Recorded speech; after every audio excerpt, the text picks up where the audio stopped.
అనగనగా ఒక ఊరిలో మిరపకాయ పొట్టోడు ఉండేవాడు. ఆ మిరపకాయ పొట్టోడికి సోరకాయంత సైకిల్ ఉండేది.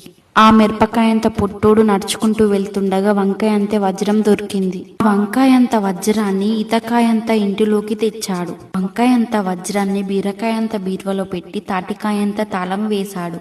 మిరపకాయ పొట్టోడు తాటికాయంత తాళాన్ని వేస్తుండగా దోసకాయంత దొంగోడు చూశాడు. మిరపకాయ పొట్టోడు సాయంత్రం బయటకు వెళ్ళగానే దోసకాయ దొంగ వచ్చి తాటికాయంత తాళాన్ని పగలగొట్టి వంకాయంత వజ్రాన్ని ఎత్తుకెళ్లాడు.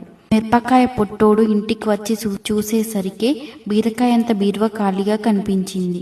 మిరపకాయంత పొట్టోడు పనసకాయంత పోలీస్ స్టేషన్కి వెళ్లి పొట్లకాయంత పోలీస్కి కరివేపాకంత కంప్లైంట్ ఇచ్చాడు. పొట్లకాయంత పోలీస్ తనకున్న మామిడికాయంత మోటార్ సైకిల్ ఎక్కి వెళ్లి దోసకాయంత దొంగుణ్ణి వెతికి పట్టుకొని వాడి దగ్గరున్న వంకాయంత వజ్రాన్ని తీసుకున్నాడు. దోసకాయంత దొంగుణ్ణి పనసకాయంత పోలీస్ స్టేషన్కి తీసుకువచ్చి జామకాయంత జైల్లో వేశాడు. పొట్లకాయంత పోలీస్ వంకాయంత వజ్రాన్ని మిరపకాయంత పొట్టోడుకు ఇచ్చాడు. ఇలాంటి వీడియోల కోసం లైక్ అండ్ సబ్స్క్రైబ్ చేసుకోండి.